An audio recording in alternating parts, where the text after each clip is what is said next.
ನಮಸ್ತೆ ಮಿತ್ರರೇ, welcome back to Boloor Suvarna channel. ಇವತ್ತು ಇನ್ನೊಂದು ಕರಾವಳಿಯ ಸ್ಪೆಷಲ್ನೊಂದಿಗೆ ಬಂದಿದ್ದೇನೆ.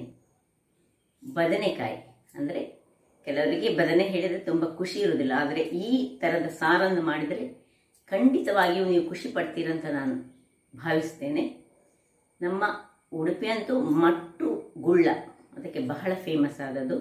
ಬದನೆ ಮತ್ತು ಗುಳ್ಳಕ್ಕೆ ಸ್ವಲ್ಪ ಡಿಫರೆನ್ಸ್ ಉಂಟು, ಆದರೆ ಇವತ್ತು ನಾನು ಮಾಡುವಂತಹ ಕರಾವಳಿ ಶೈಲಿಯ ಬದನೆಕಾಯಿಯ ಸಾರು ಬಹಳ ರುಚಿಕರವಾದದ್ದು.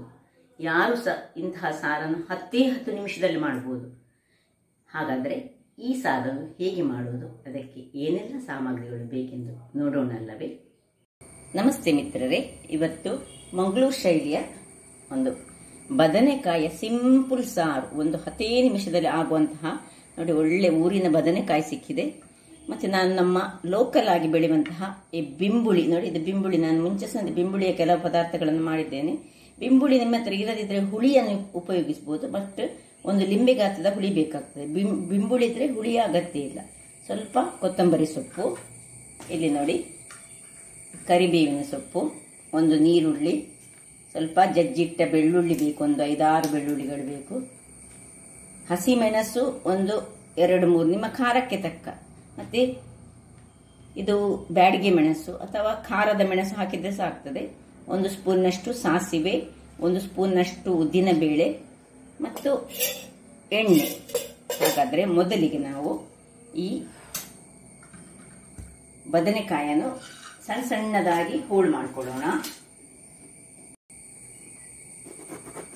ಇಲ್ಲಿ ನೋಡಿ, ಈಗ ಇದನ್ನು ಕಟ್ ಮಾಡಿದ ಮೇಲೆ ನಾವು ಇದನ್ನು ಸಾಧಾರಣ ಎಷ್ಟು ದೊಡ್ಡದು ಬೇಕು ಹೋಳುಗಳು, ನಿಮಗೆ ಸಣ್ಣದ ಹೋಳು ಸಹ ಮಾಡ್ಕೊಳ್ಬೋದು. ಸಣ್ಣದ ಹೋಳು ಮಾಡಿದರೆ ಬೇಗ ಬೇಗ ಇದಾಗ್ತದೆ. ಇದು ಒಳ್ಳೆ ಅದರಲ್ಲಿ ಬೇಯಬೇಕು ಯಾವಾಗ. ನೋಡಿ, ಇದರಲ್ಲಿ ಈಗ ಇದಕ್ಕೆ ನಾವು ನೀರಿಗೆ ಸ್ವಲ್ಪ ಹಳದಿ ಹುಡಿಯನ್ನು ಹಾಕೊಳ್ತಿದ್ದೇವೆ. ಯಾಕೆಂದರೆ ಹಳದಿ ಹುಡಿ ಹಾಕಿದರೆ ಬದನೆಯ ಒಳಗಿರುವ ಏನಾದರೂ ಹುಳಗಳಿದ್ದರೆ ಅವುಗಳು ಹೋಗ್ತದೆ ಅಂತ ನಮ್ಮ ಹಿರಿಯರ ಇದು ಸೈಂಟಿಫಿಕ್ ಆಗಿ ಸಹ ಈ ಹಳದಿ ಬಹಳ ಉತ್ತಮ ಹೇಳುವ. ಹುಳ ಅಥವಾ ಏನಾದರೂ ಇದ್ರೂ ಸಹ, ಕೀಟಗಳಿದ್ರೂ ಸಹ ಅವುಗಳು ಇದರಲ್ಲಿ ನೋಡಿ ಇಷ್ಟಿಷ್ಟು ದೊಡ್ಡ ಹೋಳುಗಳಾಗಿ ಮಾಡ್ತೇನೆ ನಾನೀಗ. ನೋಡಿ ವೀಕ್ಷಕರೇ, ಎಲ್ಲ ಕಟ್ ಮಾಡಿ ಆಯಿತು. ನೋಡಿ, ಒಳ್ಳೆ ಇದರಲ್ಲಿ ಒಂದು 5 ನಿಮಿಷಗಳ ಕಾಲ ಹೀಗೆ ಇಟ್ಕೊಳ್ಳೋಣ ನೀರಿನಲ್ಲಿ. ಇಲ್ಲಿ ನೋಡಿ ಬಿಂಬುಳಿಯನ್ನು ಸಹ ಹಾಗೆ ನೋಡಿ, ಒಂದು ಎಷ್ಟು ಸಣ್ಣದು ನೋಡಿ, ಇಷ್ಟಿಷ್ಟು ಸಣ್ಣದಾಗಿ ಕತ್ತರಿಸಿಕೊಂಡ್ರೆ ಇದು ತೊಳೆದಿಟ್ಟ ಬಿಂಬುಳಿ. ಇದರ ಸೈಡ್ಸನ್ನು ನೋಡಿ, ಸೈಡ್ಸ್ ಸ್ವಲ್ಪ ತೆಗಿಬೇಕು.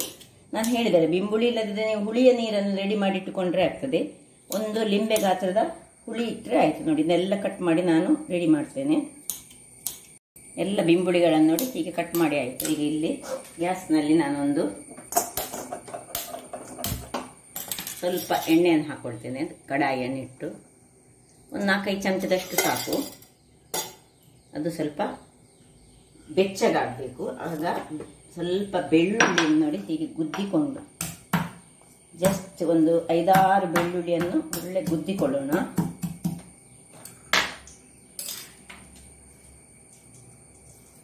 ಇದನ್ನು ಹಾಕೋದು.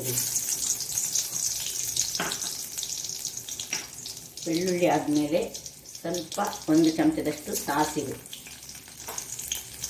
1 ಚಮಚದಷ್ಟು ಉದ್ದಿನ ಬೇಳೆ, ಕರಿಬೇವಿನ ಸೊಪ್ಪು. ಕರಿಬೇವಿನ ಸೊಪ್ಪು ಈ ಊರಿಗೆ ಸಣ್ಣ ಸೊಪ್ಪು ಬಹಳ ಚೆನ್ನಾಗಿರ್ತದೆ. ಈಗ ಈ ಖಾರಕ್ಕೆ ನಿಮಗೆ ಬೇರೆ ನಾವು ಯಾವ ಮೆಣಸು ಹಾಕೋದಿಲ್ಲ ನೀವು, ಅದರಿಂದಾಗಿ ನಿಮ್ಗೆ ಇಲ್ಲಿ ಖಾರ ಬೇಕಿದ್ರೆ, ಹೆಚ್ಚು ಬೇಕಿದ್ರೆ ಹೆಚ್ಚು ಹಾಕ್ಬೋದು. ನಾನು ಉದ್ದಕ್ಕಿರುವಂತಹ ಈ 3 ಮೆಣಸನ್ನು ಹಾಕೊಳ್ತಿದ್ದೇನೆ.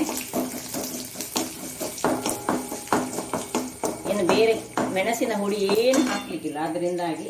ಬಟ್ ಈ ಒಂದು ಗ್ರೀನ್ ಚಿಲ್ಲಿ 1-2 ಹಾಕ್ತಿದ್ದೇನೆ, ಅಂದ್ರೆ ಸಾಕಾಗ್ತದೆ ಹೆಚ್ಚಾಗಿ.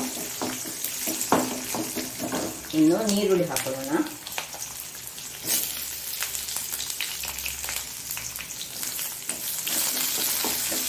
ನೀರುಳ್ಳಿ ಸ್ವಲ್ಪ ಬಾಡಬೇಕು.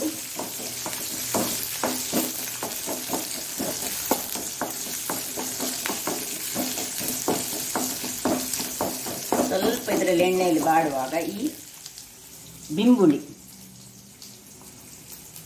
ಸಪೋಸ್ ನಿಮ್ಮ ಹತ್ರ ಬಿಂಬುಳಿ ಇರಿದ್ರೆ ಈ ಹೊತ್ತಿನಲ್ಲಿ ನೀವು ಈ ನೀರಿನಲ್ಲಿ ತೆಗೆದಂತಹ ಬದನೆಯನ್ನು ಹಾಕ್ಕೊಳ್ಬೇಕು. ಮತ್ತು ಹುಳಿಯ ನೀರು ಹಾಕಬೇಕು ಉಂಟು ಒಂದು ವೇಳೆ ಬಿಂಬುಳಿ ಇರದಿದ್ದರೆ. ಬಟ್ ಈಗ ನನ್ನ ಬಿಂಬುಳಿ ಇರೋದ್ರಿಂದಾಗಿ ನಾನು ಹುಳಿಯ ನೀರನ್ನು ಹಾಕ್ತಾ ಇಲ್ಲ.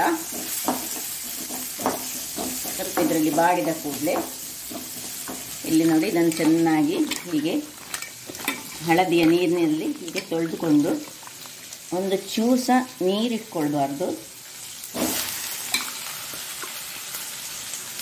ಅಥವಾ ನೀವೊಂದು ಜಾಲರಿಯಲ್ಲಿ ಹಾಕಿ ಇಟ್ಕೊಳ್ಬೋದು ತೆಗೆದು.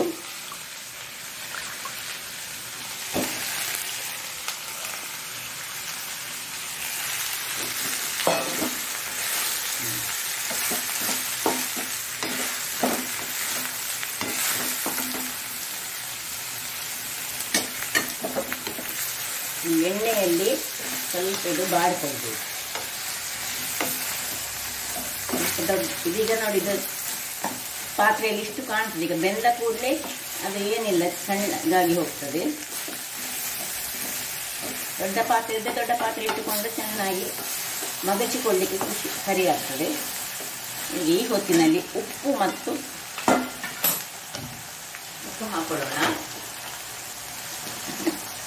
ರುಚಿಗೆ ತಕ್ಕಷ್ಟು ಉಪ್ಪು ಹಾಕ್ಕೊಂಡು ಬಾಯಿ ಮುಚ್ಚಿ ಒಂದು ಸಣ್ಣ ಉರಿಯಲ್ಲಿ 2 ನಿಮಿಷ ಬೇಯಿಸೋಣ. ವೀಕ್ಷಕರೇ ನೋಡಿ, 2 ನಿಮಿಷಗಳ ಬಳಿಕ ತೆಗೆದು ಒಂದಿಷ್ಟು ಬೆಲ್ಲವನ್ನು ಹಾಕ್ಕೊಂಡು ಒಮ್ಮೆ ತಿರುಗಿಸಿಕೊಳ್ಳೋಣ.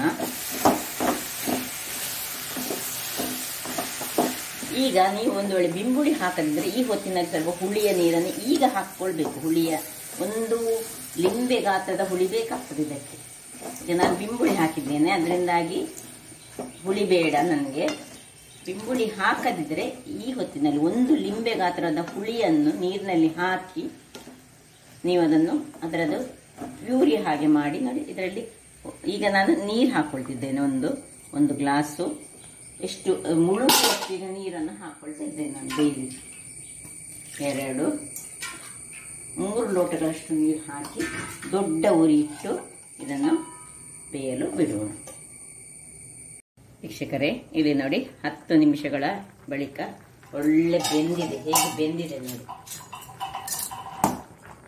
ಈ ಹೊತ್ತಿನಲ್ಲಿ ಹೀಗೆ ಸ್ವಲ್ಪ ಮ್ಯಾಶ್ ಮಾಡ್ಕೊಳ್ಳೋಣ ಅಲ್ಲಿಗೆ. ಹೇಗೆ ಇನ್ನು ನಿಮಗೆ ಇದು ತುಂಬ ನೀರು ಬೇಕಿದ್ರೆ ಹೆಚ್ಚು ನೀರು ಮಾಡ್ಕೊಳ್ಬೋದು. ಸ್ವಲ್ಪ ಅನ್ನಕ್ಕೆ ಸ್ವಲ್ಪ ಹೀಗೆ ದಪ್ಪದಲ್ಲಿದ್ದರೆ ಖುಷಿ ಆಗ್ತದೆ. ಈಗ ಸ್ವಲ್ಪ ಹಳದಿ ಪುಡಿಯನ್ನು ನಾನು ಒಂದು ಅರ್ಧ ಚಮಚದಷ್ಟು ಹಾಕ್ಕೊಳ್ತಿದ್ದೇನೆ. 1/4 ಚಮಚ ಸಾಕು. ಹಾಕಿ ಒಂದೇ ಒಂದು ಸಣ್ಣ ಕುದಿ ತೆಗೆಯುವ. ಮುಚ್ಚಿ ಒಂದು ಕುದಿ ತೆಗೆದು ನೋಡಿ, ಒಂದು ಕುದಿ ಆಯಿತು ವೀಕ್ಷಕರೇ. ಸಾಕು, ಇಷ್ಟು ಆದರೆ ಸಾಕು, ಇಷ್ಟು ಬೆಂದರೆ ಸಾಕು. ಈಗ ಕೊನೆಗೆ ಕೊತ್ತಂಬರಿ ಸೊಪ್ಪನ್ನು ಅದಕ್ಕೆ ಹಾಕ್ಕೊಳ್ಳೋದು, ಒಂದು ತಿರುಗಿಸುವುದು, ಆಫ್ ಮಾಡ್ಕೊಳ್ಳೋದು. ಇನ್ನು ಸರ್ವಿಂಗ್ ಸ್ಟ್ರೈಟ್ ಆಗಿ ಸರ್ವ್ ಮಾಡೋದು. ನೋಡಿ ಹೇಗೆ ಬಂತು ನೋಡಿ, ಏನು ಚೆನ್ನಾಗಿ ಬಂತು.